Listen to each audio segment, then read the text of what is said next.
Viewer discretion is advised. Hello, everybody. Welcome to Wrestling Tracks. Sarah figured out that by switching to Metro PCS, she gets 2 free smartphones. Your barbecue ribs are the best. Take the rest home with you, Sarah. Just like she figured out that by visiting her in-laws, she doesn't have to cook for the rest of the week. You too figure it out. Get 2 free 4G LTE smartphones from top brands like Samsung and LG after instant rebate when you switch. Metro PCS. Wireless. Figure it out. Coverage not available in some areas. Sales tax not included. See store or metropcs.com for details and terms and conditions. Blog Talk Radio. What is up, Wrestling Tracks? This is Jon May filling in for the host, Lee Houston. He is out of town today, but it is me, Jon May. I got my boy Anthony Hill with me tonight. What is going on, Anthony? What's up? I'm glad to be here, man. I'm happy to talk wrestling with you, bro. Yes, indeed. Man, we got a lot to cover. We're going to cover the Raw from this past week. John Cena's triumphant return. What did he do? What did he get himself in?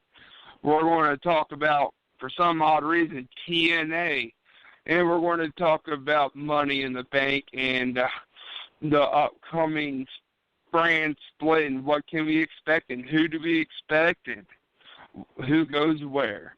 So let's kick it off. Anthony, let's go over Raw. How did you feel about it? I honestly thought Raw was okay. I mean, a lot of people, they said the only good thing about Raw was AJ Styles beating up John Cena.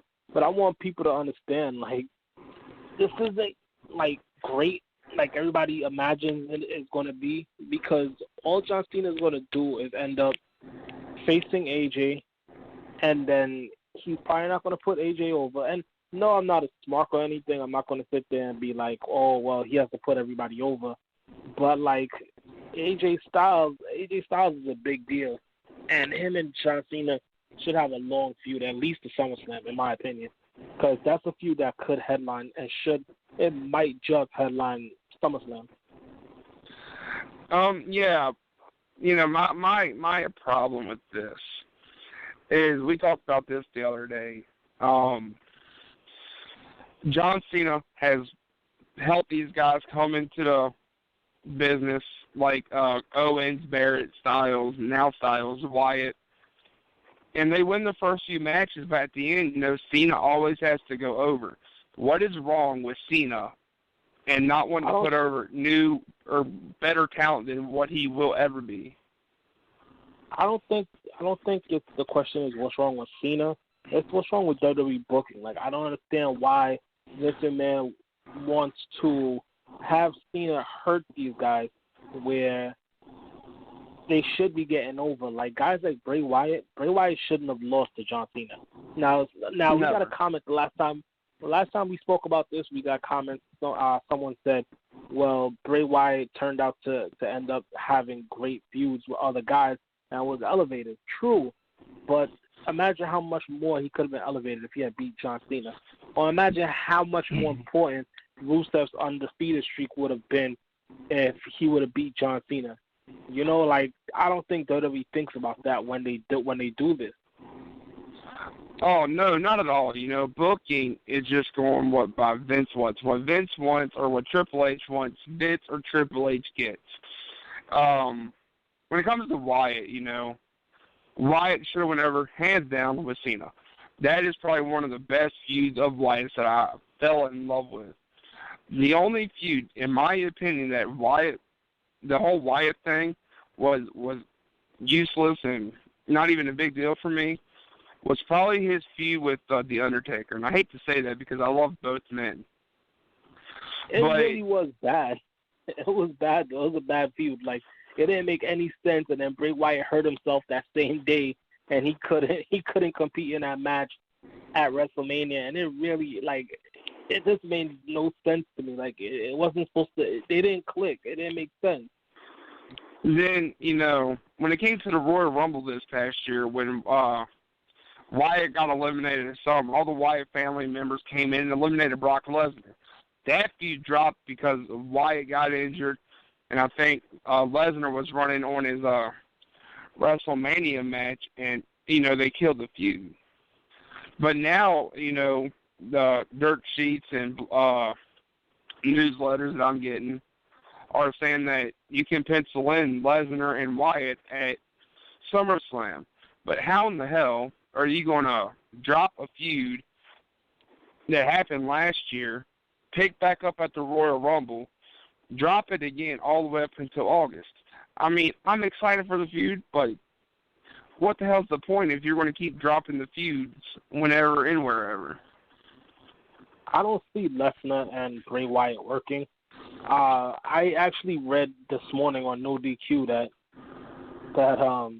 Bray Wyatt's supposed to be coming back next week. So if that's indeed true and he's going to take the 7th spot in the Money in the Bank, I think that that's pretty awesome. But like I said, that's just rumors. And most importantly, it's coming from that website, so it's probably not true. But, well, I mean... Go ahead. Well, so if he does come back and he's the 7th man, I don't know who's going to win that Money in the Bank briefcase this year, but wow, that match is going to be amazing. So, the Money in the Bank match, no doubt, will be amazing. We'll get to that in a minute. I'll actually, excuse me, I'll actually agree with you. In my blog, the blogs and dirt sheets and newsletters, Brian Alvarez reported and Dave Meltzer reported, and I think I got something from Falcon Arrow, so that Wyatt is due back to WWE TV this week. I can see Wyatt turning and getting the final spot in the Money in the Bank. If they do that, he has to win it. I know Kevin Owens is penciled in, but swerve us again like they did with the Bullet Club. Please, WWE, swerve us again. You want Kevin Owens to win? No doubt. But please, let Wyatt win this Money in the Bank, because Wyatt versus at least Reigns or Rollins for a title will be freaking golden. I don't know why they keep dropping the ball with Wyatt. I mean, honestly, after his feud with Roman Reigns last year, that was one of the best feuds of 2015, in my opinion. They put on a clinic at Hell in a Cell. It was an amazing match. It was must see. So like, I don't understand how you go from that to not pushing the man. Like and then on top of that, what made it even worse was from November to like January, February, Roman Reigns feuded with Sheamus, and he demolished the League of Nations. Like, we didn't need to see that. We could have seen Roman Reigns and Bray Wyatt continue their feud. We could have seen a lot more storytelling come from that. We could have seen anything besides that Sheamus, because that made zero sense. The whole League of Nations, they got squashed. I watched SmackDown. They lost like 3 4-on-1 matches to Roman Reigns during that feud, and it was like, damn, there's nothing that can help these guys because Roman Reigns keeps squashing them. It's ridiculous. The Roman Reigns and Bray Wyatt feud was probably one of the best feuds. I will agree with you there. The whole League of Nations, I think that went down south very quickly. So we'll get back on Bray Wyatt and how he hasn't had that push that he so deserves since he came into the business.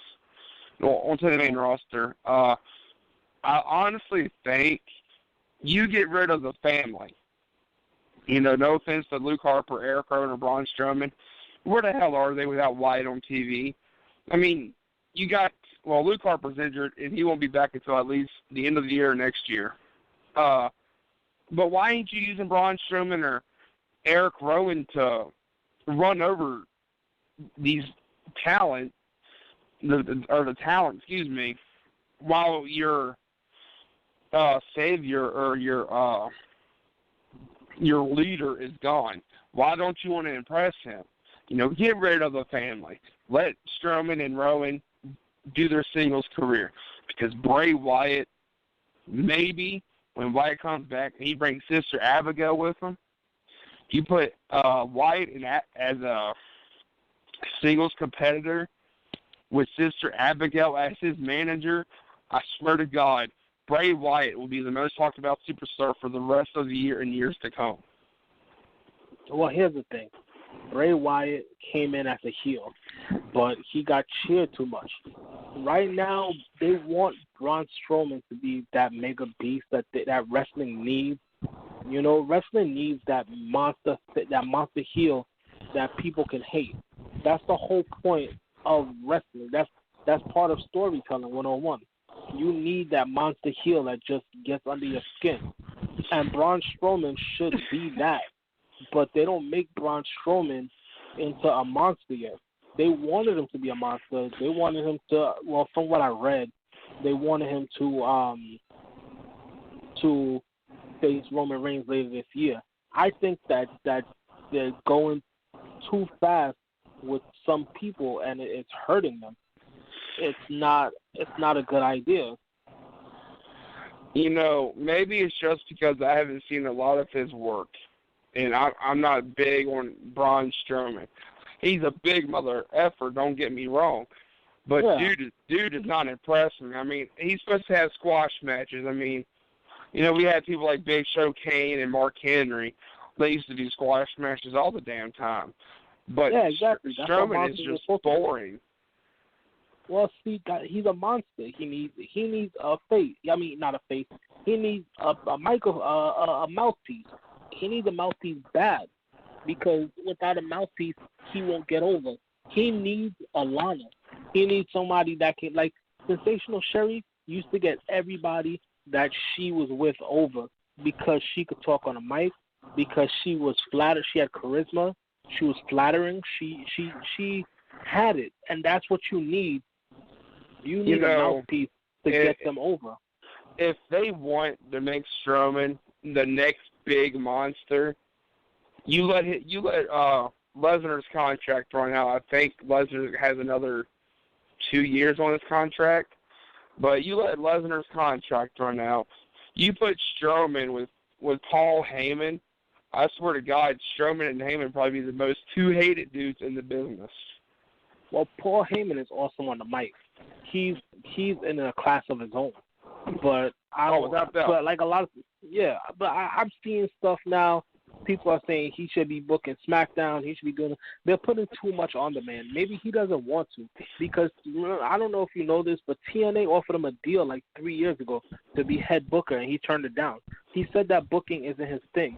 And someone who actually watches SmackDown every week, week in and week out, I think Road Dogg isn't doing that bad of a job.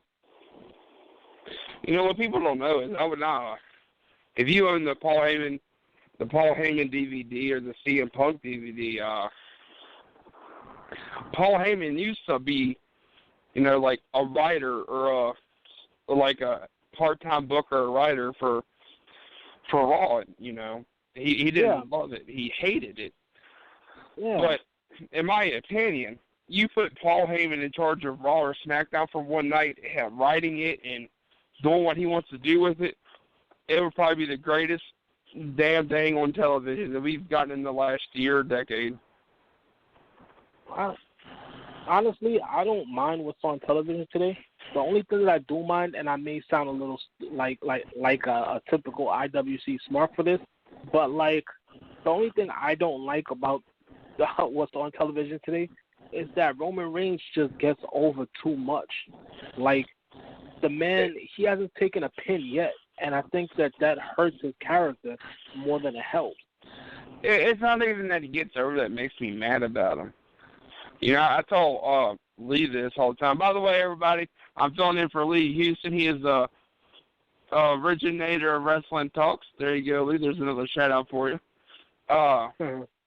But no, what gets me about Roman, every week, we have to hear the same old stick from him now when Cena. You know, Cena came out saying, the future, if you want to get to the top, you gotta have to go through me, because I'm never backing down. All right, motherfucker. Yeah, sorry, Lee, but yeah, motherfucker, you're never back down. We get that shit. Never give up, whatever. But it's like with Roman, I'm not a good guy. Dude, shut the hell up.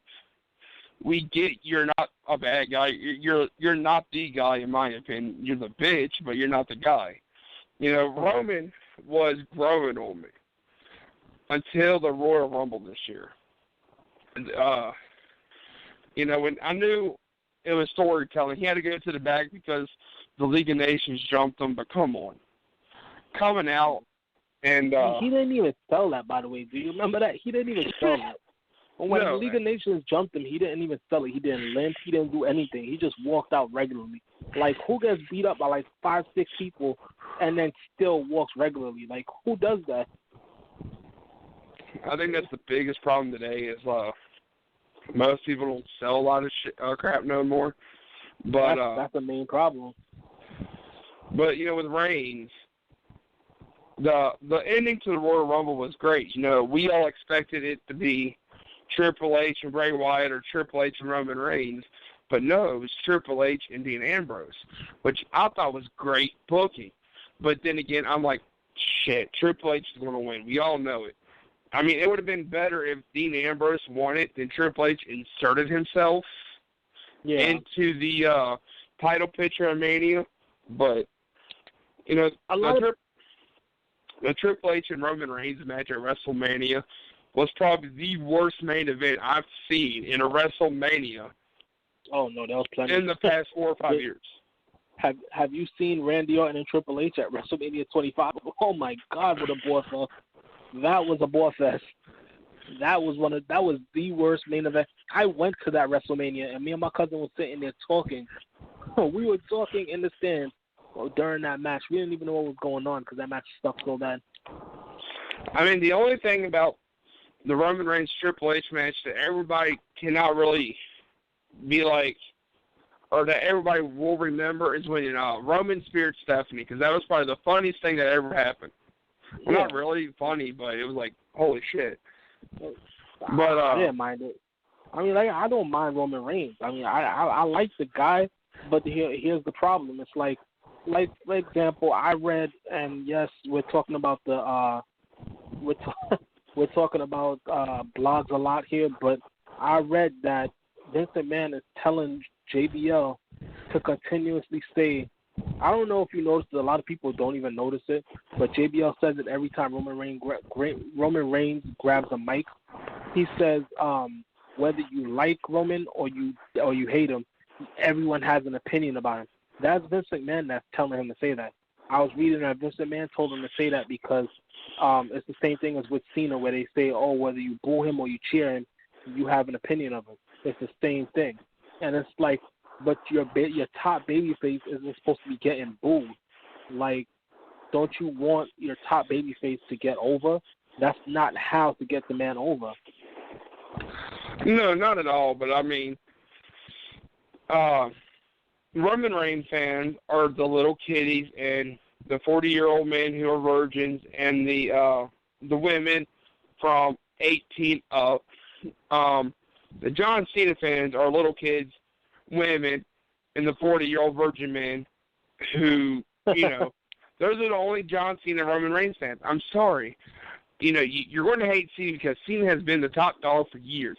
I hate Cena. That's for you, Lee. Fuck John Cena. Cena is probably the biggest piece of shit in the company. His time has been over, and the fact that they want him to beat Ric Flair's title record, holding the title 16 times, they want Cena to go to 17, I think it's bullshit, and it shouldn't happen. But I know you and everybody else will tell me, well, John, this is wrestling. Records are meant to be broken. Yes, I know, but not by Cena. Let it be somebody. I mean, if it wasn't by Cena.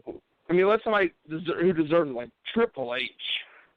Well, that's what I was just about to say. Like, what if it wasn't Cena? What if it was Triple H? Because Triple H is pretty close, too.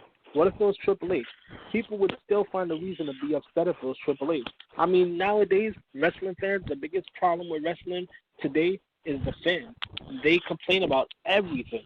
They are not satisfied. Like, for example, and I know we're talking about this later, so I don't want to jump ahead, but for example, right now, the biggest feud going on in TNA is Matt Hardy and Jeff Hardy.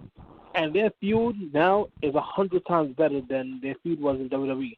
But they had a segment last night on TNA. It was a pre-tape segment where Matt Hardy. I think I've seen it. We'll get to it in a minute. I'm pretty sure I know what you're talking about. Like Jeff went to Matt Hardy's supposed house, right?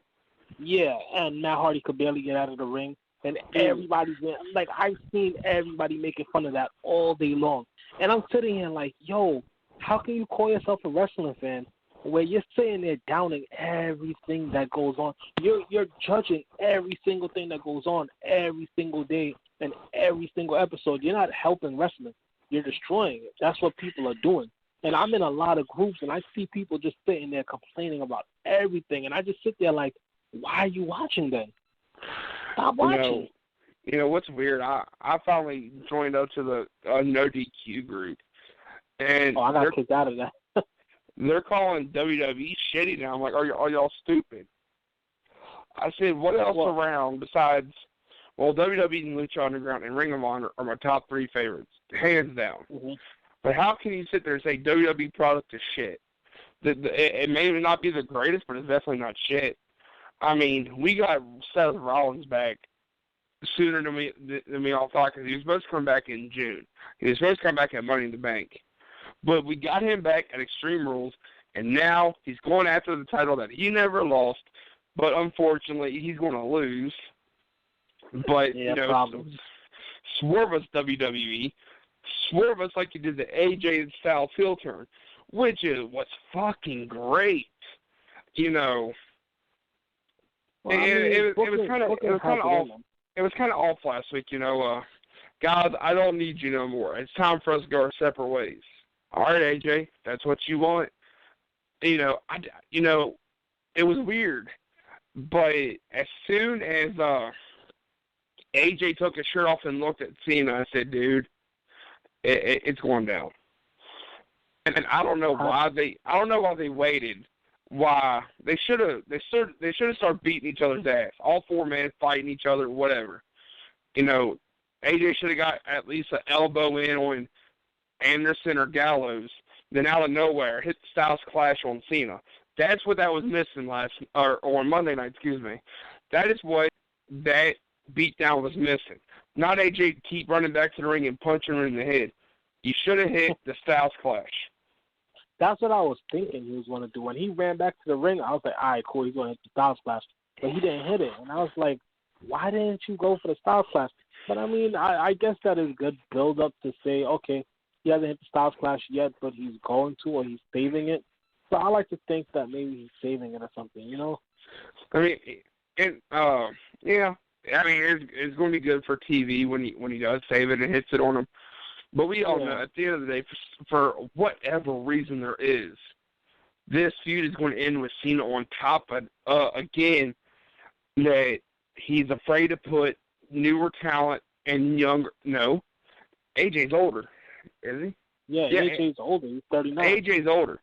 I mean, okay, AJ's going to put Cena over then because AJ is going to put over a younger talent. But Cena, do your job and pass the torch to somebody like AJ Styles. I know he don't need it because he's already had it and he ran with it. In TNA, WWE, when he was first there, he wasn't there very long, but he ran with the torch in TNA. He ran with the torch in Ring of Honor. He ran with the torch in fucking New Japan. Now he's in the big leagues. That man can wrestle. AJ is probably I was looking up the list the other day because me and the guy who's from wrestling shows with have been talking a lot. But I was looking up indie wrestlers, and I looked up probably the top 25 according to a wrestling fan, whoever created it. He put AJ Styles at number 1.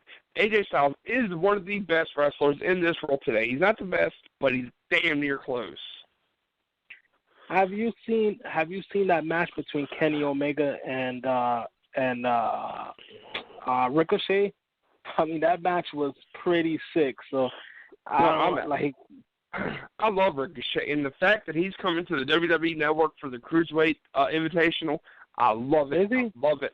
Yeah, Ricochet's in. Oh wow. I didn't know that. See, I don't read spoilers. I stopped going to websites and stuff because I like to be surprised. So I stopped reading spoilers, so I don't know what's going on. Well, I'm going to read the SmackDown spoilers, and I won't read them on the air, but, you know, I'm going to continue reading the SmackDown spoilers until the live SmackDown comes in July, which, by the way, I just got word. Well, not word. I read they're probably going to run SmackDown 3 hours too. Which, please, WWE, do not fucking do that. Whatever you do, do not do that. Take Raw back to 2 hours, please. Because with the brand extension coming up, yeah, you'll get a few guys from NXT because NXT is going to be just a mere thought after TakeOver. But well, I don't know if you saw the article that came up today. There was an article that I saw from I can't remember what website I was on. It came up on my timeline actually. It was Ringside News. Vince McMahon isn't very high on NXT, and he wants NXT to go back to being the developmental. So that's the reason why he agreed to the brand split, because he's going to be calling up a bunch of guys to fill out the roster for SmackDown and Raw. All right, well, let's go ahead and jump to the brand split because we're just talking out our ass right now. Who stays on Raw? Who goes to Raw? Who goes to SmackDown? And so on. But I want you, because this is going to happen eventually, and I'm sure it will too, have it happen on July 19th. Who is SmackDown's world champion, and is Roman Reigns still Raw's world champion, or will Roman Reigns go to Raw? Or will Roman Reigns go to SmackDown, excuse me? Roman Reigns is going to go to SmackDown. You think? Reigns is going to go to SmackDown. He has to go to SmackDown because he has to go to SmackDown because John Cena is going to remain on Raw. Raw is still their flagship show. I heard that they're going to split the World Heavyweight Champion. They're going to bring back a World Champion for SmackDown. They're going to have to give that belt to Reigns.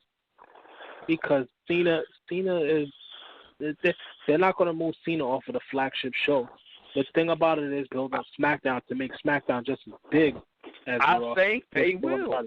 You know, I know. I'm sorry for interrupting, but I really think that Cena's going to go to Raw or Cena's going to go to SmackDown because Cena started off on SmackDown. Cena made SmackDown what it used to be. SmackDown's a big deal. SmackDown, I enjoy SmackDown every week. I think that SmackDown's better than Raw. I enjoy Road Dogg booking. I think that Road Dogg does a great job at booking the IC title. I think that he's not a great booker, but he's a good booker. He knows what he's doing. To me, you know, the Intercontinental Champion we got now, no offense, Miz, you're way past your fucking prime. Please, drop the belt. I disagree with you. I disagree with you. Miz has been awesome since 2010. He gets everything that you give him, and he makes it amazing. His mic skills are out of this world. He's a great athlete. He puts people over like crazy. He's putting all those guys over and made them all main eventers. You can legitimately call Sami Zayn, Kevin Owens, and Cesaro a main eventer. They've put on 5-star matches with the Miz numerous times this year already, and they're amazing. Miz even puts on great matches. Miz is a phenomenal wrestler. The problem is WWE is an entertainment company. You have to have a gimmick to get over in WWE, and Miz's gimmick is amazing because it fits him. He has the wife, the beautiful wife that you wish you had. He has the movies, the money, that whole I'm the Miz and I'm awesome gimmick, that has always been awesome.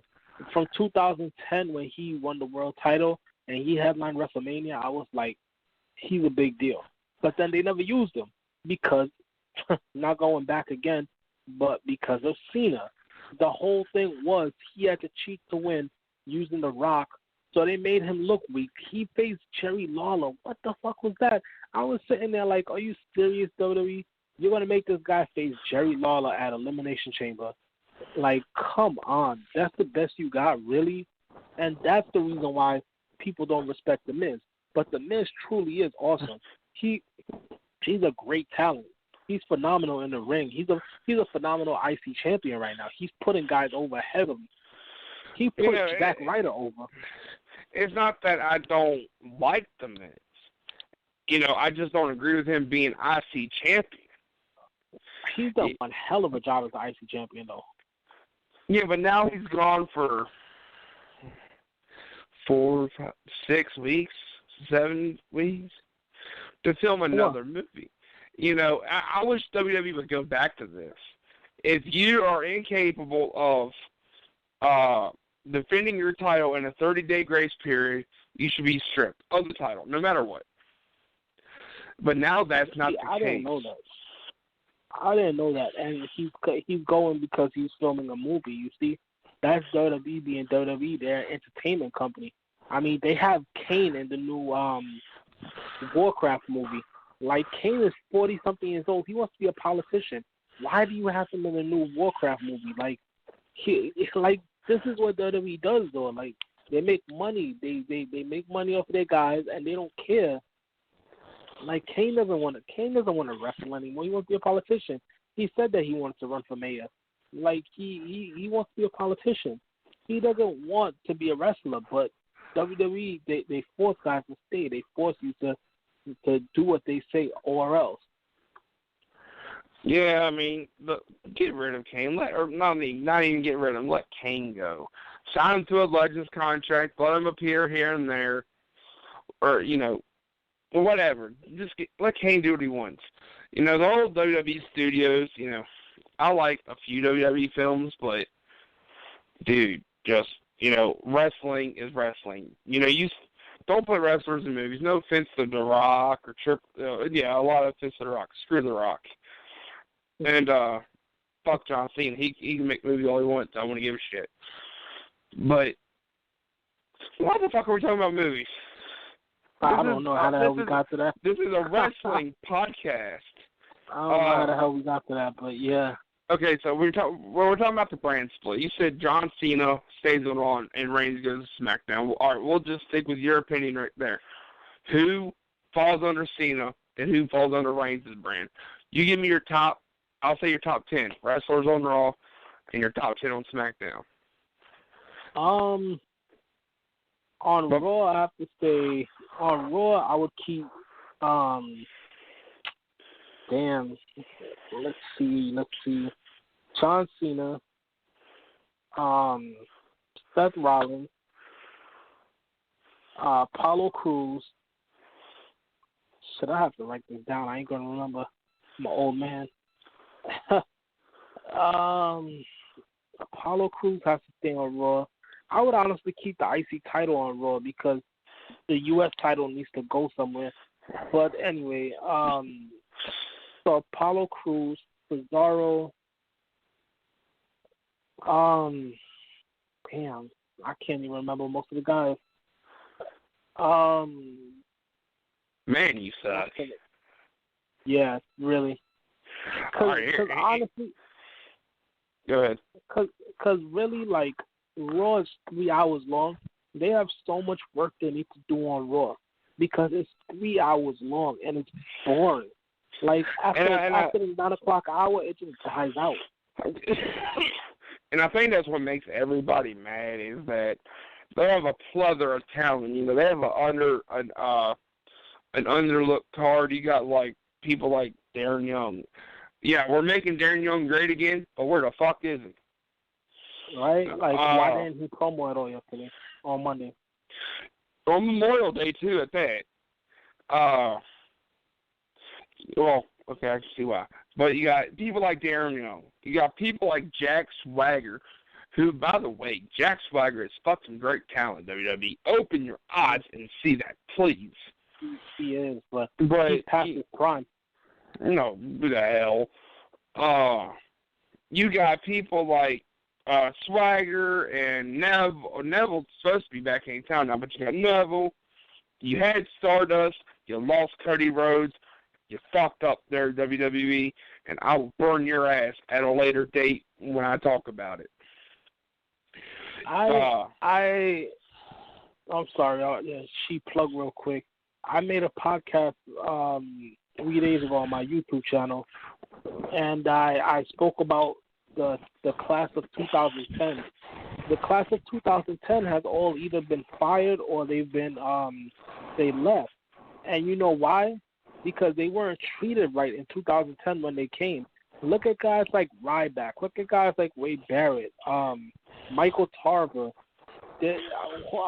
Like, they all fall under that class, and Cody Rhodes is in that class, and they weren't treated right when they came in. They came in and they got squashed. They were put under. They were put as second-rate talent. They were put as nobody, you know? So now that they're getting fired or they're leaving, do you really blame them? I don't.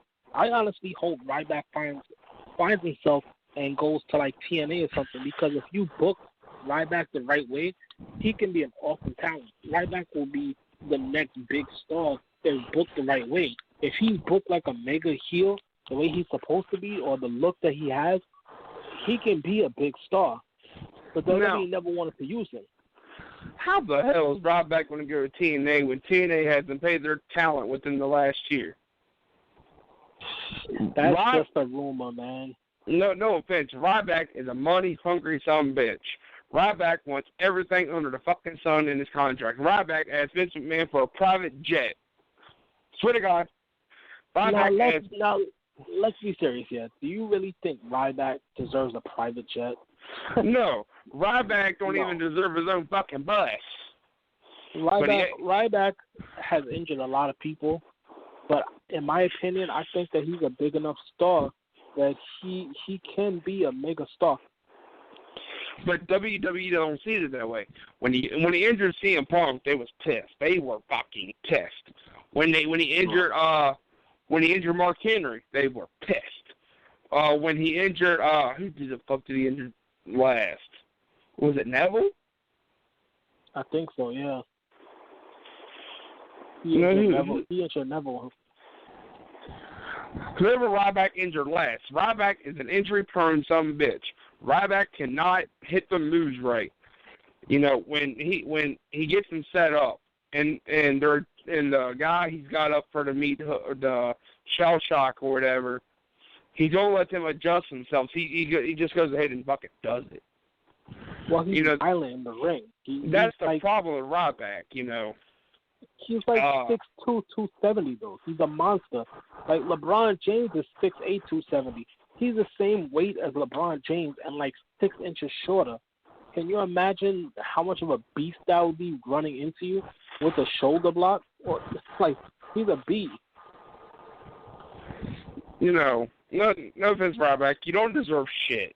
You complain about people like you and people like Heath Slater and the people like Damian Sandow and Hornswoggle and, you know, people like the Zack Ryders of the business. They don't get paid as the same as everybody else. Well, no shit. No offense, Ryback. I know you're not everyone listening to this, but Ryback, you are lucky enough to bring home $50,000 a year, if that. He's not worth the money that he thinks he is, but no, he said, which I didn't know at the beginning. Hand to God, I just thought it depended what your name was. But apparently, winners get paid more than the losers, which I never knew. And honest to God, but Ryback thinks winners, losers, champions or non-champions, whatever. He thinks there should be one set price for everybody. And that's what he's so pissed off about. Ryback, get the fuck over it, please. You're sitting at home right now. You're not getting paid for sitting at home. Oh, yeah, you are. You're getting paid until your contract runs out. And if they don't call you with a better deal, you're walking. Then you're going to go to a local indie show for what? $2,500, $300, or $2,500, $300, $2,500, $3,000. Get the fuck out of here, back. Fucking some people get paid really good on the indies. Like Kevin Owens got paid really good on the indies. They said that he was making good money. But Kevin Owens barely injures people. He knows how to wrestle. He's been doing this for 15 years. But Ryback has too. Remember, Ryback isn't new to this. He was part of the Tough Enough clan in 2004, I believe it was. Like, he's not new. He's been wrestling for a long time. He just doesn't know how to maneuver power moves. He's not good with power moves. And you're a power guy. You have to know how to do those moves. Ryback, go to the Indies. I beg you. Then see how much them motherfuckers work for. You got people like Matt and Jeff Hardy who wrestle on TNA, probably the B minus fucking wrestling company out there. TNA is a solid B, man. Come on. You got hold on. You got Matt Hardy and Jeff Hardy. Everybody in TNA, which I think WWE should allow this. We'll get onto that later date with Lee Houston. There you go, Lee. I shouted you out again, mother effer. But you got everybody in TNA who's eligible to get bookings for like high school show, a county fair show, whatever. You know, who do it for a little bit of no money, $1,000, $1,500, $2,500, whatever. Go there, Ryback. Rebuild your fucking career, and see how hard it is to get booked. You may be a big motherfucker, but if the bookers from these local indie promotions remember who the fuck you are and see how injury prone you are, they ain't gonna want you because you asked for too much fucking money. Just like when Chris Jericho, when Rey Mysterio, after Rey Mysterio got released from WWE, and he supposedly killed that guy in the ring for one show, for Mysterio to show up, plane ticket and all, Mysterio wants $10,000. And no offense, Rey Mysterio, you ain't even worth $2,000. Rey Mysterio's pretty old. He's like 43, I think. And some people look at me and they say that's not old. But in wrestling years, it's really old. I've been watching Rey Mysterio since I was 13 years old. Oh, no, that's not really old, man. No offense. I think it was Dory Funk or somebody. He was wrestling. He's like, hold on. Let me find this real quick. Hold on. Continue. You can talk about whatever. I mean, come on, though. Like, I was watching Rey Mysterio in WCW when I was 13 years old. Like, I was like 13, 14 when Rey Mysterio came out. He was Rey Mysterio Jr. when he lost his mask. Like, I grew up with the guy just about almost. And, like, he's an old guy, man. Like, I hate to be like, oh, yeah, you're old as hell. But, like, he's old. He's old as hell. Yeah, without a doubt. Lee, you left. I don't know where you went, but yeah. Huh? I mean, I can see who's listening to it or not right now, but Mysterio, you can see who's listening. Yeah, ain't nobody right now, but Mysterio, you're past your prime. Please, for the love of God, stay in Lucha. You're great. No offense, you're really great there. Better than you were in WWE and ECW. Lucha is the best thing on TV right now as far as wrestling. Lucha storytelling is amazing. Oh, very. And we get something in Lucha that we haven't had in WWE for quite a while, and that's men versus women. I know people say, "Oh, well, that's wrong. You shouldn't do." No, you should. Because there are a lot of women out there, but we don't have those type of women. We don't have the Chynas, or the Victorias, or the Jacquelines, or the Jazzes, or the Austin Kongs, who ain't afraid to step up to a fucking man. Sexy Star just put on a 5-star match with that other chick, like 2 weeks ago. That match was amazing. Like, they need to, like, this is talent that should have been taken a long time ago. That's just been sitting in Mexico, probably working CMLL and not doing much. And she should have been taken a long time ago. She's awesome. No offense. I don't know if you watch NXT. Yeah, I watch NXT. I get a lot of shit for this, but I fucking hate Nia Jax. Why? She is a horrible, horrible talent, and she is one of the ugliest goddamn female wrestlers I've ever seen. Everybody says she's fucking gorgeous. Where? She's cute. I mean, I like her thick. No offense. I'll say this till I die. With the Usos, Roman Reigns, Nia Jax, and Tamina Snuka, they will not be where they are today if it wasn't for the fucking Rock or the whole Samoan family at that. No offense to the Samoan family. I'm a huge fan of the Wild Samoans, Alpha, and all them. And no offense to Rikishi. I love Rikishi. I fucking love the guy. I used to love the Usos. They used to be great once they came in, but their gimmick is so fucking boring, and they haven't turned on each other yet. Why? Listen, let me put it to you like this. Would you rather another Jeff and Matt Hardy storyline, or would you rather see them grow and develop? Down here in Florida, where I live, we used to have FCW on television. It used to come on the Bright House Network down here. So I used to watch FCW, and it used to come on Sundays at 6 p.m. And I used to watch the Usos. They had a feud with, before he was Tyler Breeze, his name was Mike Dalton.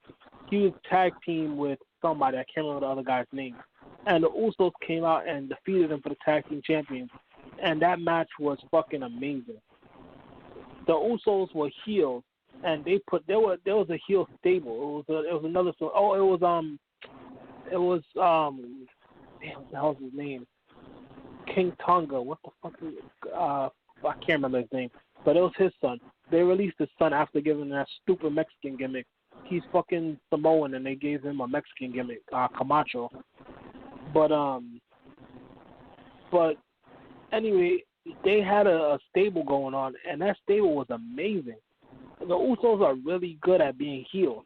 When they came onto the main roster and they feuded with the Hart Dynasty, that was probably one of the best feuds of 2009, because 2009 saw a lot of shitty-ass wrestling, so that's not saying much. But they came in and they were great heels.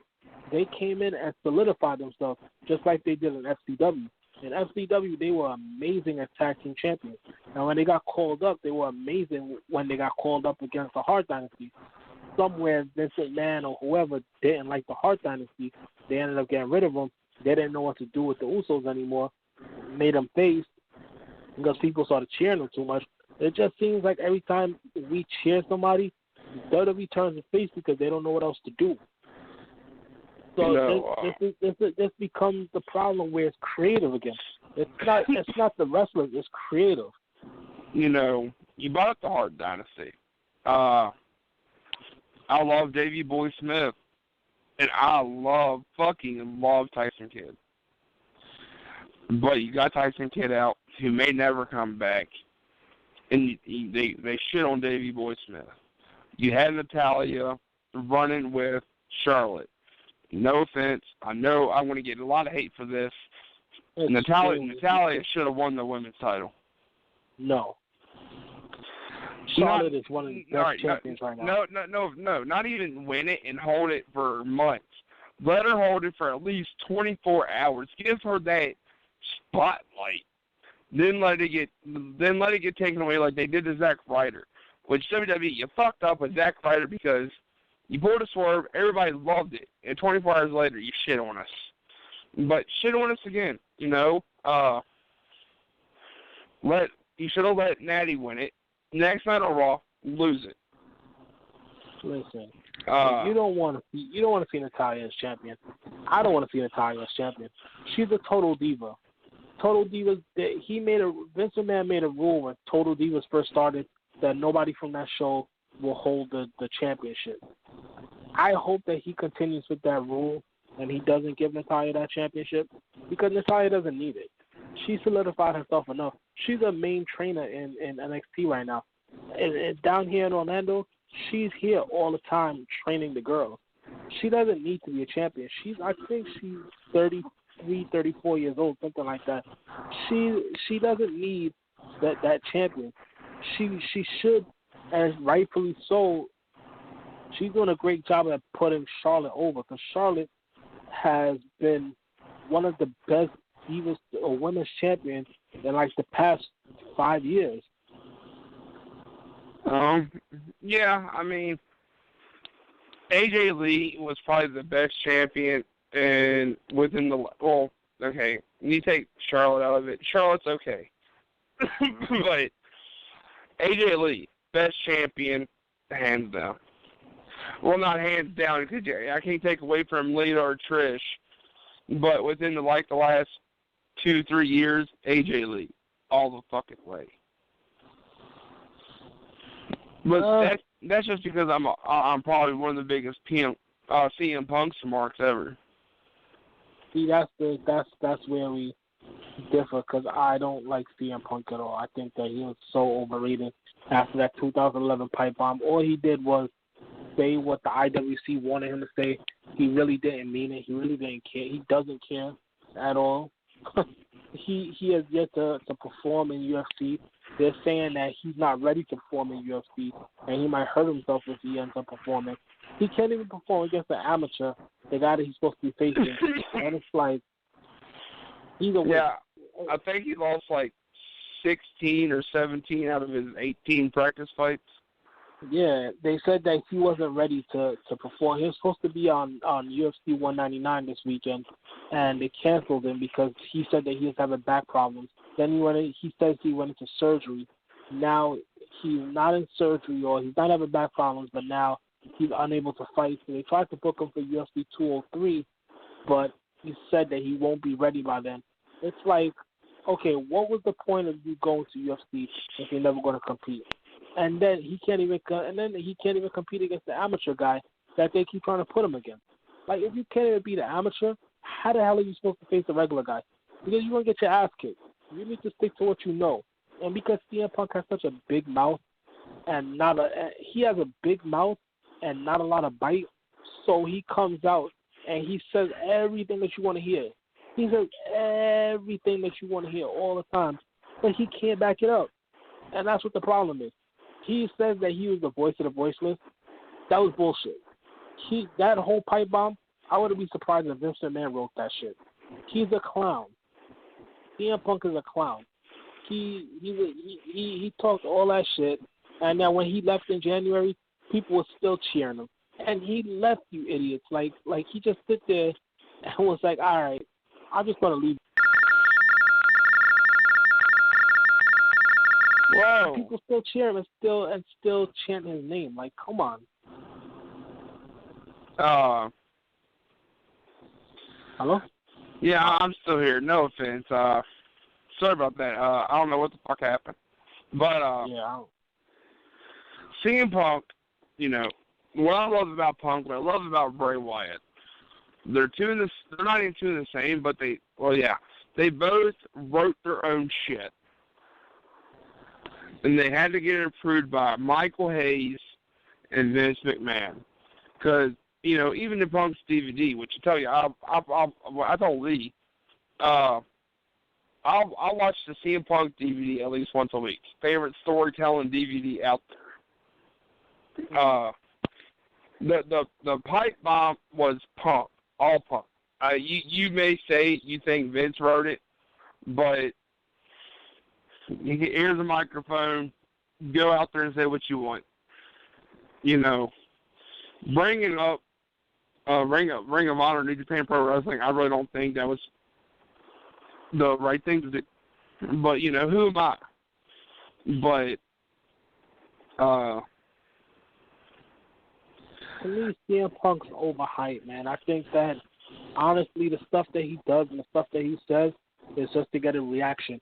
Like, he talks shit on Twitter, and people look at him like, and take him so seriously. But, like, guys like Kevin Owens, they've been doing that. Kevin Owens is amazing, on and off screen. He's an amazing guy. He is what a heel's supposed to be, not CM Punk. CM Punk talks a lot of shit, but can't back it up. Kevin Owens does what he says he's going to do. No, we'll get on Kevin Owens right now. Kevin Owens posted a screenshot from Raw, and the sign said, getting married or we're engaged for 5 weeks or getting married in 5 weeks. And Kevin Owens just quoted the photo and gave it to caption and said, nobody cares. Yeah, exactly. He does heel tactics. This is stuff that heels do. Like, I don't like, okay, I'm 31 years old. I'm about to be 32. I'm used to the original heel that got actual heat and did actual evil stuff. Oh, I miss it. Kevin Owens does that stuff. Like when he yells at Michael Cole, when he yells at the fans, when he chooses when he wants to fight, he does heel stuff that gets you like, that's the man right there. You know what I'm saying?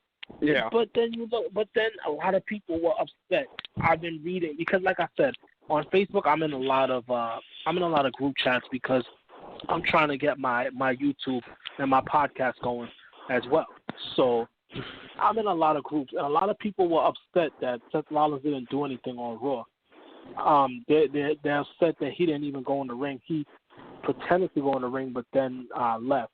And a lot of people are upset about that. He was trying to gain heat, just like he did last week when he said he didn't care about the fans. But because fans hate Roman so much, they're cheering Seth Rollins no matter what.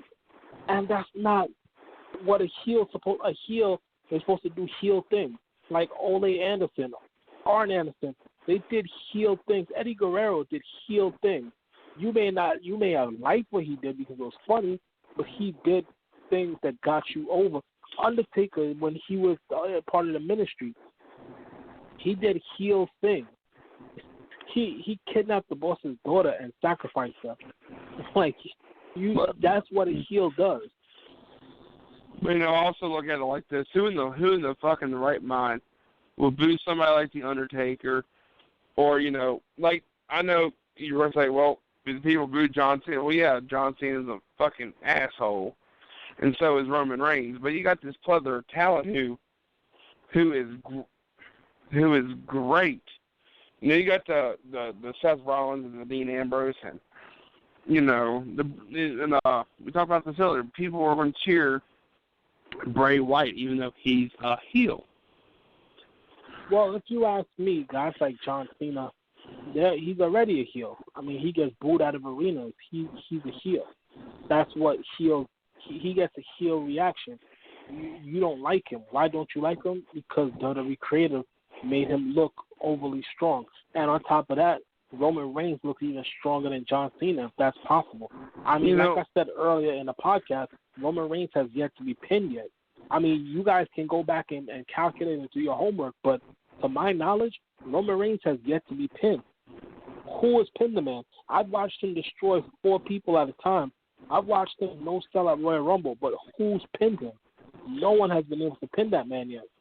That really, that pisses me off.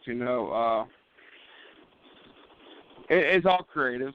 To me, we touched base on this with the guys in the lounge, with Zach and all them, and Zach even quoted and said, AJ don't deserve the title right now. Bullshit. I think he does. He's been around the world. He's been around everywhere. What's so bad about AJ that he don't deserve the title? I mean, he's held every major world title except the WWE world title. I mean, let's be honest here. And this is me knowing about, let me not say knowing about the wrestling industry, because I don't work in the wrestling industry. I get what I get the same way everybody else does online. But WWE doesn't put over guys that come from other companies. They never have, and they never will. The only person I've ever seen WWE put over was Ric Flair in 1991. When he threw the WCW World Heavyweight Champion in the garbage, and they gave him a title soon after. They gave him the world title soon after. Like, they don't put people from other companies over. They never have. They never will. Christian Cage was a big deal in TNA. He was a huge star in TNA. But they refused to use him and make him a star. They dropped him to Randy Orton at least 3-4 times, and he kept doing that stupid ass one more chance gimmick thing, whatever he was doing, and that was irritating as hell. I was sitting there like, no, go away, because it was annoying. Guys like R-Truth, Ron Killings in TNA was amazing. He did an amazing job in TNA as Ron Killings, but they didn't use him. They refused to utilize him. They made him into a joke, and sooner or later he was just there for a paycheck. He didn't care anymore, because he was like, okay, they're going to keep on using me as a joke. What am I going to sit here and try for? They gave guys like Big Show the championship, but Big Show's 7 foot, 350 pounds. If you didn't give that man a champion, then something would have been wrong. I'm going to cut you off right there. We're going to go back to R-Truth real quick. Yeah, he's a joke now, no offense. Teaming him up with Goldust, come the fuck on. I like it. That whole build-up was hilarious. Oh, it was, without a doubt. I love Goldust. I love Dustin Reynolds. But, put R-Truth as Please United States champion because he can run with it. Believe it or not, R-Truth is championship material. Not WWE championship material, but at least United States champion material. Because, let me ask you this. The best feud R-Truth was ever in, hands down, is John Morrison.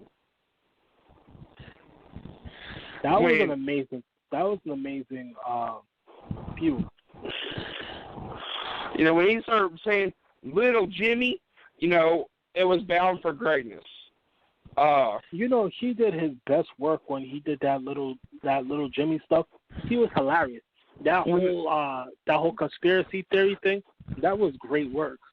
Exactly. They were in Richmond, Virginia. It was an episode of Monday Night Raw, and I think it was before Capital Punishment, where he was facing Cena for the world title.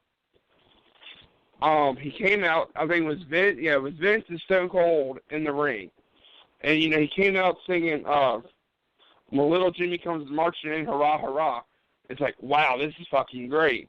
And he started bringing in, like you said, conspiracy theory is probably the best fucking thing that R-Truth's ever done. Alongside with Little Jimmy and the heel run that he had was fucking great. Then you had him run with the Miz, which was okay. I ain't gonna lie, it was okay. Truth is amazing. Then that's when the Summer of Punk started, and you had you had Triple H relieve Vince of his duties. Then everybody walked out on Triple H. Then we had the People Power. So, he got lost in the shuffle between People Power and the Summer of Punk, which really upsets me because R-Truth is great on the mic when you let him be. Yeah, but a lot of guys are. Like Goldust, I don't know if you know, but Goldust in TNA was amazing. When he was, Brent would know his name. I don't really know his name off the top of my head. His name was Black Rain or something like that. But, he was amazing. He was an amazing talent in TNA. When Goldust went to TNA, I think he did some of his best work. He was great in TNA, but the problem was, who was trying to see that in WWE? Nobody cared that he was this deep, dark gimmick that put rats in people's faces and made the rats bite the guy. That was amazing work, but who the hell cared in WWE? I really didn't care for Goldust until Evolution threw him into that electric box and he got electrocuted. I didn't care for Goldust until then when he had that stutter or that twitch. It's the funniest fucking thing ever. See, but you're probably too young. You probably don't remember. Goldust had this incredible feud with Roddy Piper that was amazing. It ended up being they ended up doing a car chase on the highway where Roddy Piper was trying so hard to get to Goldust, and they were mimicking the whole O.J. Simpson car chase thing. It was amazing. Yeah, honestly, I don't remember that. But we're going to have to cut off our stories right there and get to something else because we are online for another 57 minutes. We have been on this for an hour and 3 so far, ladies and gentlemen. We got Lee Houston. Hour already? Yes, sir. We got Lee Houston listening in. Welcome back, Lee. Great to have you. I got my boy Anthony Hill with me, filling in for Lee while he's away this week. What's up? Let's talk about Money in the Bank. We're going to go over the matches that we know of. We got the Money in the Bank with Del Rio, Ambrose, Zayn, Owens, and Jericho and Cesaro. We're missing one more person. Who gets the last spot? Do you want me to go by rumors that people are saying, or do you think who I think should get it? Who do you think should get it? Who I think should get it? The seventh, I would give, honestly, and this, I might get some heat for this, but honestly, Apollo Crews. Right now, he's in a feud with Sheamus over old versus new. It's pretty much the same storyline that WWE is doing with everybody else right now. Old versus new, old versus new. So he started a storyline with Sheamus. But if you was to put him in a Money in the Bank match and have Sheamus cost him that match, it's repeating the Bray Wyatt Roman Reigns match last year, or feud last year, but it gives them purpose. Because right now, Sheamus keeps attacking Apollo for no reason. Yeah, but Apollo already lost his. Well, I mean, so did AJ Styles, but look, AJ went on something bigger.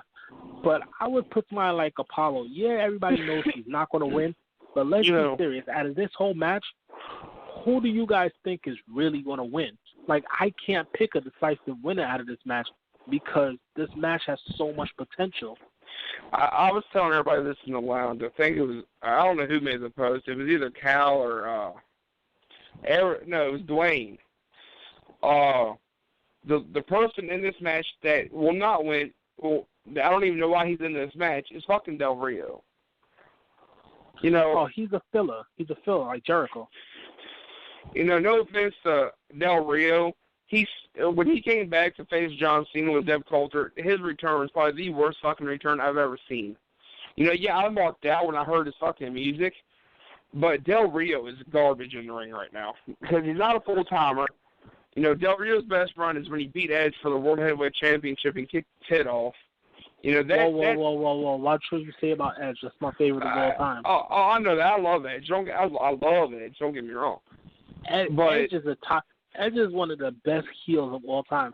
I hate to go back to our previous conversation, but he is one of the best heels of all time. He got heat without even trying sometimes. Oh, yeah. I mean, without a doubt. You know, then he had Lita by his side, which was undoubtedly probably, you know, the closest thing to a Lita, Edge and Lita with, we get to a Paul Heyman or Brock Lesnar or whatever, because, you know, Lita would do what she wants, when she wants, say what she wants, and help Edge win. Paul Heyman would do the fucking same. But, let's get back to Money in the Bank. Yeah, let's get back to Money in the Bank. Here's, I think, well, I told Lee this. Let us have a 10-man battle royal to determine the last spot. It's only fair. But, you know, you put, for some odd reason, you'll put, let's just throw the Social Outcasts in there. I know it ain't going to happen, but let's throw all three members in there. Let's throw Titus O'Neil. Well, not Titus because he's in a few of the Rusev. So let's put Social Outcast, the Dudleys, Enzo and Cass, which would be 7, Harper, Strowman, and Wyatt. There's 10. You put 3 teams in there. Outcast, Enzo and Cass, the Dudleys, and the Wyatt family. I know that's not going to happen, but I can dream. I mean, if the lights go out and Bray Wyatt's the second guy, I would mark out. You know, I mean, maybe they're going to keep it a surprise. Maybe they're going to be like, ladies and gentlemen, we won't find out who the 7th member is until Money in the Bank, which, by the way, ladies and gentlemen, is available on the WWE Network June 19th, Father's Day, only on the WWE Network. I would mark out if it was Bray Wyatt, and he does deserve that 7th spot. But honestly, do you want to see Bray Wyatt in his 3rd Money in the Bank match only to not win again? Like, that's the stuff that I'm talking about. That, like, this will be his 3rd Money in the Bank match. Do you really want to see him fail again? I can see him coming back and winning it if we're going to talk honesty. I mean, yeah, Kevin Owens, I could see Owens or Ambrose winning it, but goddamn it, they want Wyatt to come back strong and win the fucking Money in the Bank. I mean, because honestly, if they have Wyatt in there, Wyatt, Ambrose, or Owens, if one of them 3 win it, no offense, Owens would cash in and lose. I hope not. They would let Ambrose, I think Ambrose would cash in and win. And I think they'll let Wyatt cash in and win. To me, we're going to talk about cashing in and winning and losing. John Cena cashed in and lost. Who else? Damian Sandow, which was probably one of the biggest mistakes. I don't know why the hell they did that. It made no sense. But I mean, honestly, I see. I hate saying this because if it does happen, I wouldn't be surprised. But I see Dean Ambrose winning only because last year I read something, and I hate going back to the spoiler websites again, but I had read something on Wrestling Observer where they said that Vince McMahon wants to build a new era. This was like last year. This was September of last year. I remember saying it on one of my YouTube videos. But they said that Vince McMahon wanted to build a new era around the Shield. And he already started with Roman Reigns and Seth Rollins. So I see him giving the briefcase to Dean Ambrose. I mean, last year, Dean Ambrose and Seth Rollins put on a 5-star match at Money in the Bank. I don't know if you remember that match. That match was amazing. And a lot of people don't even talk about that match. That feud was pretty damn good. Seth Rollins and Dean Ambrose was a really good feud. Wasn't that where Ambrose got buried in chairs? No, Cena buried Wade Barrett in chairs in 2010. No, but the Money in the Bank ladder match, didn't Ambrose get buried in ladders and chairs? Yeah, that's right. Seth Rollins cheated, or Kane came, or some shit happened. I don't remember. But they put on a 5-star match. They had a great feud last summer at the beginning of the summer, and they put on great matches. And I feel like WWE is going to put the briefcase on Ambrose so that he could cash in on Seth Rollins or Roman Reigns to go back to that Shield storyline. Because it's their scapegoat. I told Lee this, and I think I told y'all this. WrestleMania 33. If this match don't happen, I swear to God, I'll be shocked. The main event for WrestleMania 33. They wanted it to be Brock versus Rock for the title. Please, Lord in heaven, if there is a God, no. The main event, WrestleMania 33. Roman Reigns versus Dean Ambrose versus Seth Rollins for the World Heavyweight title. Book it. That's your sellout right there. Honestly, I'm planning on going to WrestleMania 33 because it's here in Orlando. Oh, I really don't want to see wishing one hand shit in the other. Huh? Well, I want to go to WrestleMania 33 too, but wishing one hand shit in the other. Yeah, exactly. Those tickets are expensive. You get Roman Reigns in Florida, he'll be the babyface, guaranteed. Even though Reigns is the most hated wrestler on the East Coast, he lives in Florida, for fuck's sake. He played for Jacksonville. He was a linebacker for Jacksonville Jaguars. So you get Roman Reigns there, he's babyface. Seth Rollins, biggest heel in Florida. Dean Ambrose, babyface pop. Between those three, Dean Ambrose will walk out WrestleMania 33 with the World Heavyweight Championship if the direction goes well, if they don't get injured, and creative actually fucking listens to us for once. Okay, let's be serious here because, I mean, Mick Foley's son is on the creative staff now, and I have seen changes in creative, which makes me optimistic, but I don't see creative getting that good. They've been doing a really good job of building storylines lately, especially like the Golden Truth storyline. It was a slow, nice build up, and it's come out great, but I don't see that for everybody. I don't see that happening for every feud. I mean, we can all wish, but exactly. money to Bank, ladies and gentlemen. Okay, who walks out Money in the Bank WWE champion? Roman Reigns, hands down. Yeah, I mean, I hate to admit it. Yeah, fucking, of course, we have to. But it'd be nice. It'd be nice for them to swerve us again, and no, I see Stephanie McMahon screwing him somehow. You saw how she was so reluctant to shake his hand he went for a hug and she pulled back and was like, we have to keep it business. Well, I mean, that's just Stephanie. I mean, come on now. Hold on a second. I know Roman Reigns is going to win that match. Roman Reigns is going to go into SummerSlam as champion. All right, who did he? Because he's rumored to lose it at SummerSlam, but they're not telling us who. Who does Roman Reigns face at SummerSlam and lose to? Honestly, it matters who goes where during the brand split, because for a little while I thought it was going to be Cena versus Reigns at SummerSlam, and it very well could be. I mean, they could keep both Reigns and Cena on SmackDown, but I think that'd be or on Raw. Excuse me, but that'd be the biggest mistake you ever made. It really wouldn't do much for Raw. Like, I'm reading right now on my Facebook timeline, it just came up that Raw got a 2.19 rating this week, which is the lowest rating of 2015. And honestly, can you really say that you're surprised? I mean, I'm not. I think that WWE moving in the right direction. They're doing good at building, but they're not there. And you can see it by their television. Like, their television just isn't up to par. And that 3 hours hurts them so much, it makes it that much harder to watch. By 9:30, I'm so tuned out. I'm like, oh my God, this is boring. Like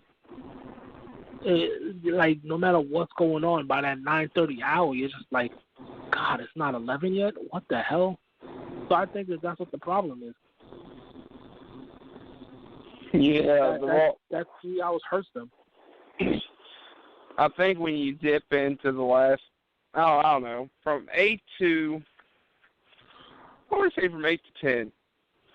Yeah, 8 to 10 is probably great wrestling and, great backstage segments. But when it comes to the last hour just fucking drags and drags and drags. And, most of the time they have to have the top guy, the fucking champion, which he wasn't this past week or this past Monday. But the top guy has to be the last thing in the show for some odd reason, which I get tired of real quick. But that's what the problem is. They're trying. I'm not going to say they're not trying. They're trying really hard to squeeze people into a 3-hour show, but they're not doing much build-up while they do it. They're building up some storylines, and then they're not with others. They're just shoving people on TV to work as fillers. Oh, yeah, I mean, I agree with you. But this past Monday, we had Owen, Zayn, Cesaro, Jericho, and Del Rio. That main event was boring. I don't know. The main event, I mean, it was boring. I mean, there wasn't no good spots. I mean, honestly, all the spots are boring and dull. You knew that the heel team was going to fucking be like, you're not doing this, I'm doing this, whatever. I think they do the same thing with every heel. Like, every heel team, they do the same thing. There's no difference. And that was the thing that I was bashing TNA about doing earlier this year, because they made Matt Hardy their champion, and Matt Hardy did the same thing every time. He looked stupid, and I already didn't like Matt Hardy as champion, and they just continued to make him look ridiculous. Exactly. But Matt Hardy, that's my problem, Matt, with the whole, Jeff's better than Matt, my opinion. 100. I mean, people are going to disagree with me, but Matt's had that spotlight in TNA, but he's never had the spotlight in I can't say he's never had a spotlight in WWE, because when Version 1 Matt Hardy came out, he was fucking great. Version 1 Matt Hardy is great. That Matt Hardy feud with Edge was amazing. He did a great job. He had great feuds, but he never solidified himself. He had a great feud with the MVP. That feud was hilarious. Honestly, I think Matt Hardy's best feud in WWE, no offense, was with fucking Drew McIntyre.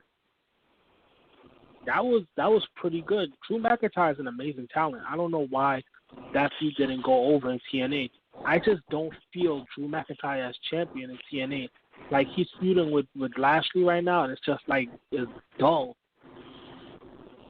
Because, no offense, I'll probably get heat for this later on, but Lashley's sloppy in the ring. I fucking hate the dude. He is. I can't stand the guy. I don't understand. You know why they keep pushing him? Because they call him the Machine, and it's like, or they call him the Beat, whatever the hell they call him. But like, he's sloppy. He doesn't even want to be there. He wants to do MMA. You know, he failed in WWE, and he failed in MMA, and now he's failing in MMA. He's 11-0. He's still in Bellator. Well, congratulations for him. All right, go. At least let him go there where he's actually good at something. He's happy in MMA. He's not happy in wrestling. And TNA just doesn't understand that. They keep pushing him and keep giving him title shots. Him and Drew. Okay, before I go to sleep, we have to talk about TNA because I just finished watching it, and this episode was amazing. All right, we got 39 minutes left. Well, I got to go to sleep before that. I got work in the morning, but I just want to like squeeze TNA in real quick. All right, let's recap that. I'll let you go, then I'll finish it by myself. Okay, TNA this week was amazing. The build-up to Slammiversary on June 12th has been amazing. If you're not watching TNA right now, you really should be. Right now, they have feuds. They have guys. I can't remember their names. It pisses me off because I know their names. I know who they are, but I can never remember their. One of them is Sylvester Leaford or something like that. He's from NXT. Do you know his name? No, not off the top of my head. I mean, he was in the tag team was in TNA for a little while, but I'm not TNA, NXT for a little while, but now they're in TNA, and they're doing an amazing job. They're some kind of French group, they're some kind of French allegiance. They're doing an amazing job against Grado and Shera. They're doing an amazing job. This whole build-up to Slammiversary on June 12th has been amazing. Drew Galloway and Lashley are fighting the MMA match. It's only knockouts or submission. That's the only way to win. This pay-per-view is really good. The feud between Mike Bennett and EC3 has amazing build-up right now. Yeah, I was going to bring that up. I love I don't watch TNA, but I watch clips and all that shit. I love Mike Bennett. Mike Bennett, I fucking love the guy. ROH, I love the motherfucker. Oh, he's amazing. He's amazing. I hate to sound like a broken record because I said this in like my last 3 podcasts, but taking the belt off of EC3 was the worst decision TNA made this year. They took the belt off of EC3 to give it to Matt Hardy. Then they gave Mike Bennett EC3's undefeated streak. EC3 were undefeated for 2 years, and they gave it to Mike Bennett for no reason. I think Slammiversary is TNA's Wrestlemania. No, Bound for Glory is. Well, they should have fought EC3. The EC3 and Mike Bennett can go on for 2-3 years, and I'd be happy with because I love both men. Yeah, their feud is amazing right now. But yeah, give the undefeated streak win to Mike Bennett. Motherfucker is great in the ring, and he's almost as good as EC3. Yeah, so but that should have been a Bound for Glory moment. I'm happy that they gave Mike Bennett the undefeated streak, but not on a regular episode of Impact. Exactly my point. They could have did it at Slammiversary and made it exactly. important. They should have made it important. They should have made it important and stuck to it and made it go at Slammiversary where it's must-watch TV. Because, yeah, the feud is still going on and it's still a huge feud, but Mike Bennett taking EC3's streak at Slammiversary would have meant much more. It would have had that much more build-up to it because it's smart booking, and TNA just doesn't know. Dixie Carter is a horrible manager. She doesn't know how to run a wrestling company. And then Bill Corgan, people are saying Bill Corgan's great, though. He used to book for ECW. Well, this is 2016. The wrestling fan from 2016 isn't the same from 1991. And Bill Corgan doesn't understand that, just like Eric Bischoff doesn't understand that. Eric Bischoff said in a podcast that it's still cool to have a wrestling stable, to have a cool heel stable in wrestling. No, it's not. Not anymore. It doesn't work anymore because this is 2016. People know what's going to happen. We have people that want to be bookers online all day. Now, all they do is sit on wrestling websites and read everything that's going on. So it's not the same fan anymore. It's not the same business anymore.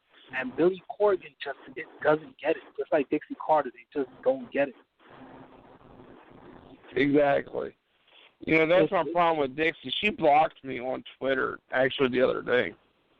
Why? And because I tweeted at her, said, people actually still watch your company? I said, you?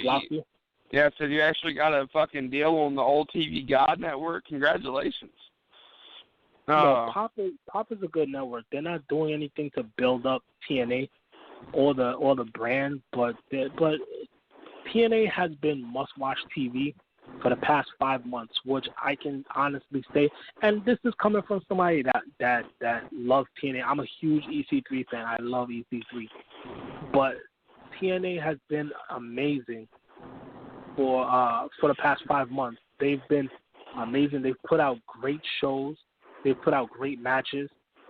The only thing that I hate about what TNA did this year was giving Matt Hardy that champion, because they did a flip where Matt Hardy turned heel.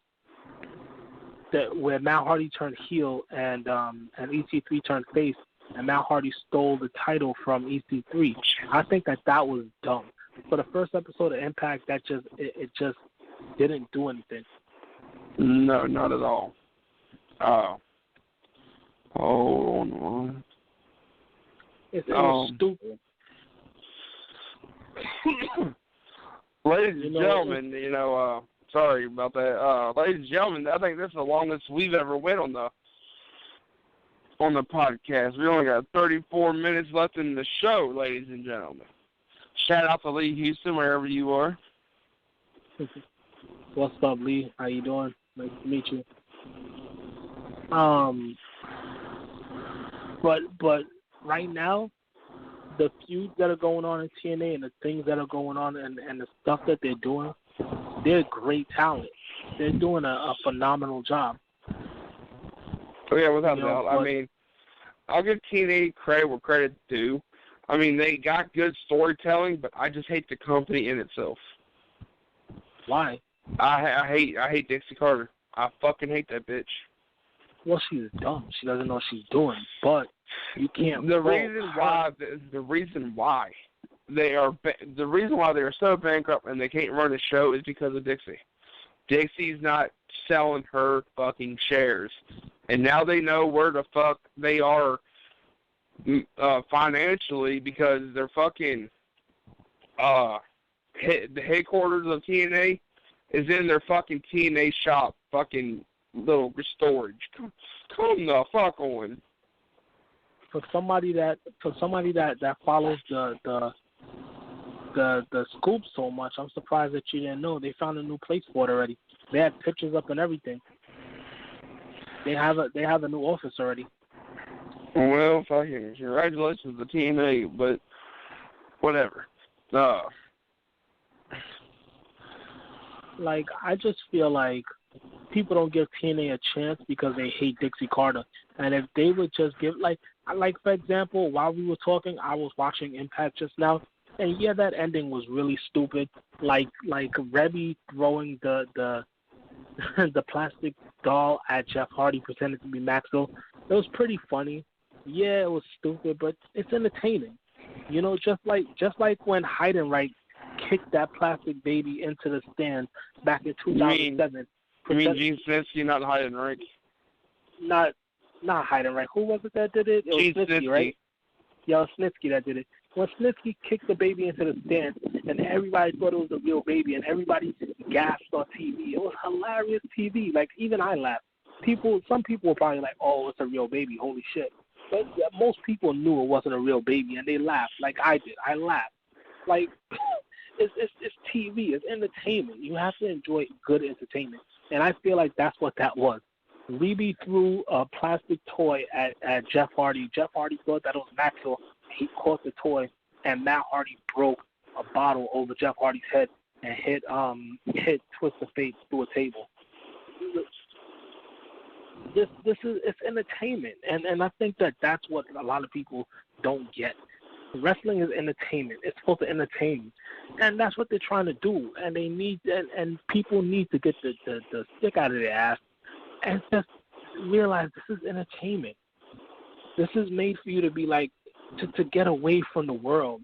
Like, it's not supposed to be realistic. It's not supposed to be, oh my God, did that really just happen? It's supposed to be entertainment. That's what wrestling is. It's for you to be like to be like, damn, I just had a hard day at work. Let me drink this beer and watch some wrestling because it's entertainment. That's what wrestling is supposed to be.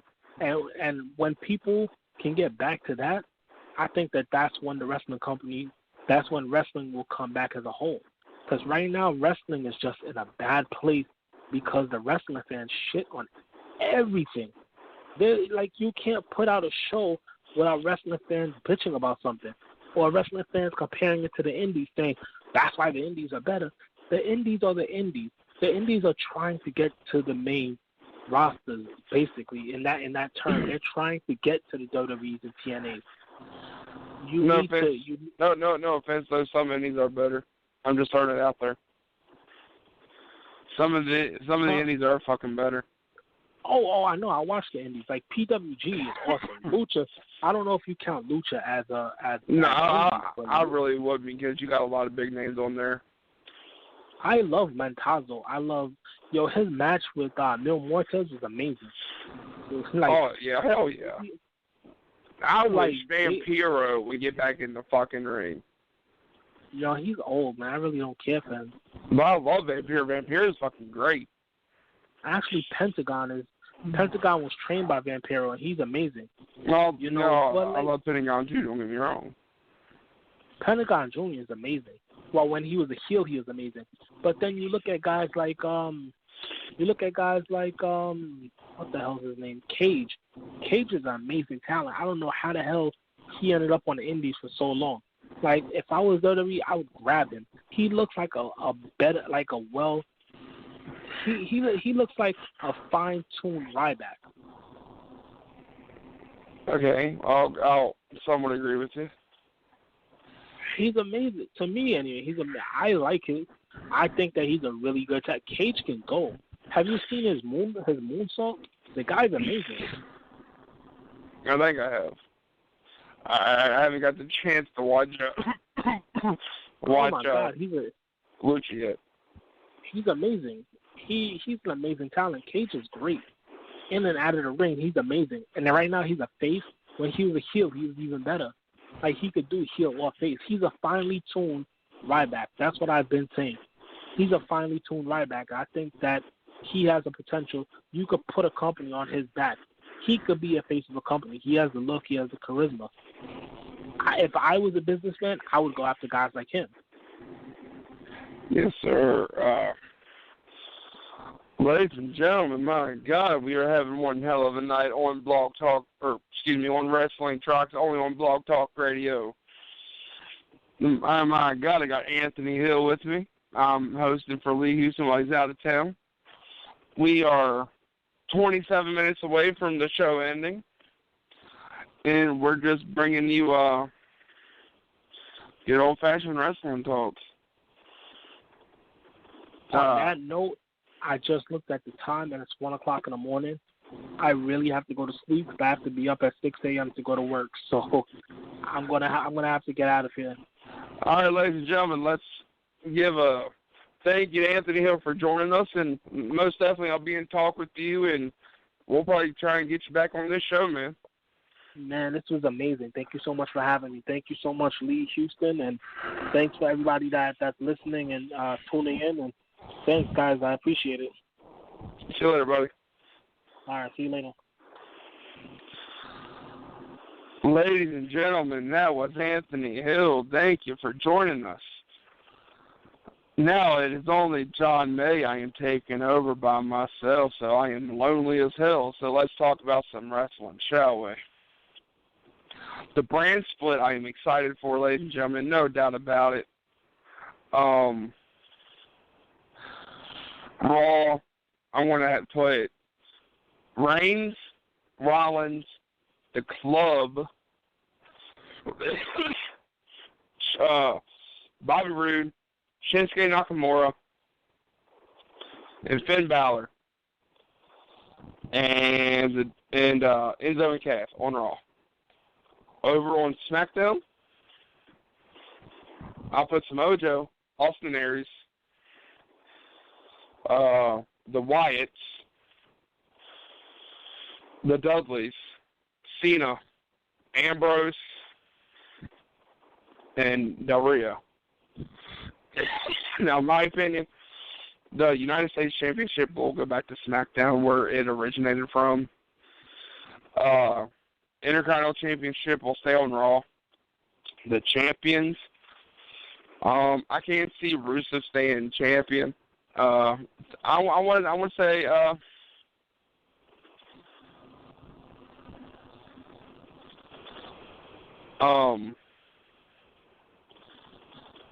yeah, you know what? Never mind. Rusev will stay champion until they get to SmackDown. And I can see Miz staying champion until at least SummerSlam.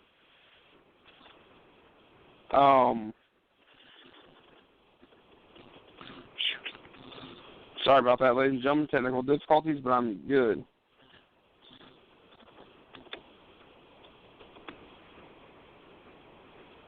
But yeah, I'm sorry. Technical difficulties and had a message. But this brand split, I think, is going to be best for business.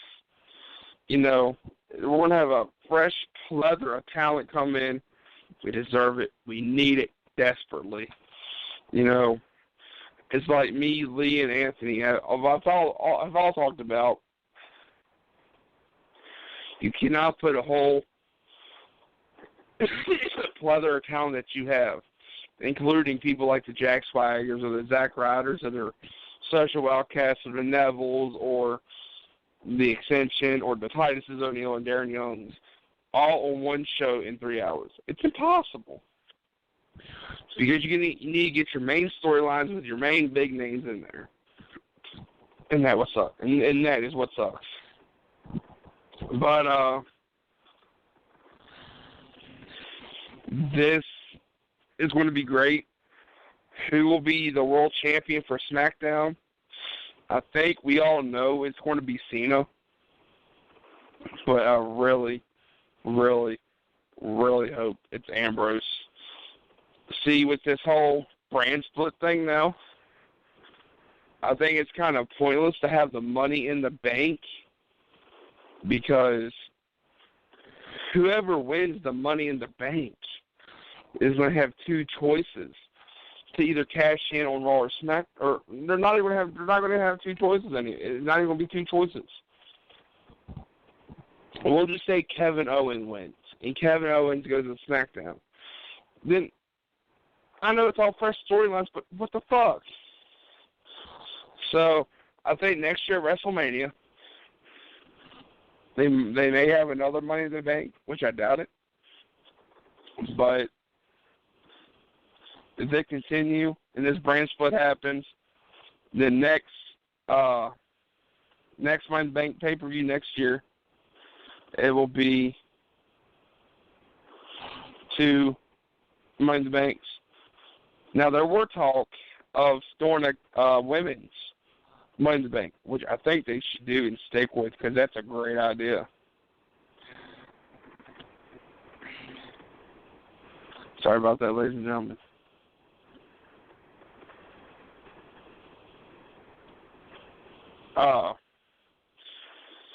But yeah, thank you again, Lee, for trusting me and hosting this tonight. Much love and respect. It's been fun. Thank you, Anthony, for coming on at short notice when I was in dire need of a co-host.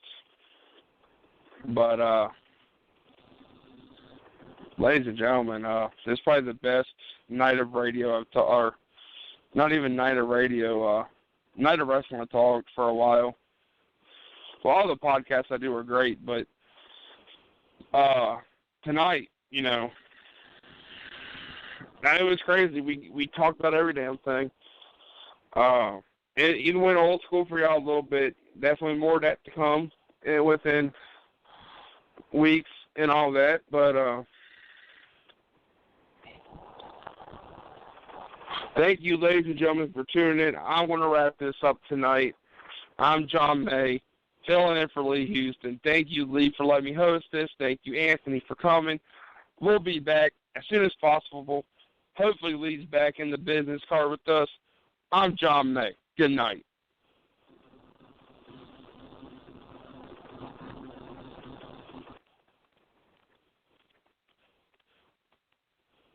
It's lunchtime, and with the McPick 2 for $5, it's choice time. Choose any two classics like the Big Mac, Filet-O-Fish, or 10-piece Chicken McNuggets for just $5. Let me get a McPick 2. Enjoy the choice. Price and participation may vary. Price of single item posted on menu board. Limited time offer. It's lunchtime, and with the McPick 2 for $5, it's choice time. Choose any two classics like the Big Mac, Filet-O-Fish, or 10-piece Chicken McNuggets for just $5. Let me get a McPick 2. Enjoy the choice. Price and participation may vary. Price of single item posted on menu board. Limited time.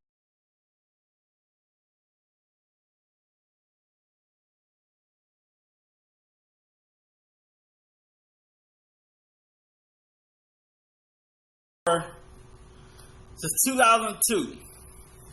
And you know I gotta put my calculator. You know I'm old, right? So I gotta pull up my calculator and add that up.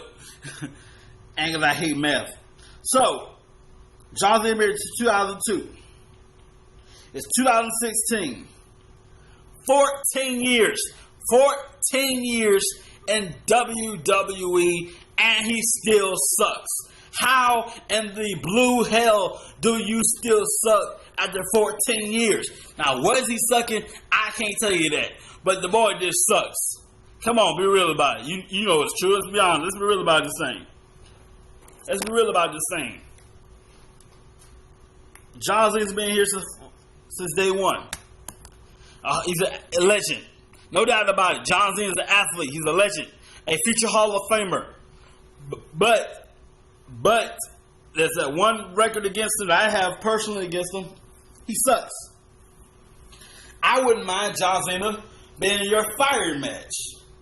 Or John Cena first says to anybody, and if he loses, bye-bye. John Cena, you're fired. I didn't do that Mr. Man voice. John Cena, you're fired. I would love to hear those 2 words, or 3 words. John Cena, you're fired. Man, anybody who's watching this anti-Cena fan, anybody who's watching it all, do I have anyone that's an anti-Cena fan? You can't stand, you despise John Cena. I don't like the boy. I do respect his accomplishments. Now, the problem with John, back at WrestleMania 28, he slept with a adult entertainer, if you will. I'm gonna say her first name. That's gonna be it, Kendra. You find out the rest. Due to avoid lawsuits, I'm not gonna say her whole name. I'm gonna say her first name, Kendra, and the rest is history. But John slept with her, and his career started to plummet. His career started to suck. John's career started to suck so much he couldn't win one match. One match. How hard is it to win one match? Just win one. It doesn't have to be a big match. It has to be a little match. Just win one match. Couldn't do that. Jonathan couldn't do the easiest thing in the world, which is to win a simple match. Because John Cena sucks. Say it with me now. John Cena sucks. Let's sing it. John Cena sucks. John Cena sucks. You get my point. John Cena sucks. Now, the good news is, one day, Rusev will crush John Cena if he ever challenges for the United States Championship. I'm assuming which will be at Money in the Bank. So let's go to the Money Bank card again. We got Enzo Amore and Big Cass.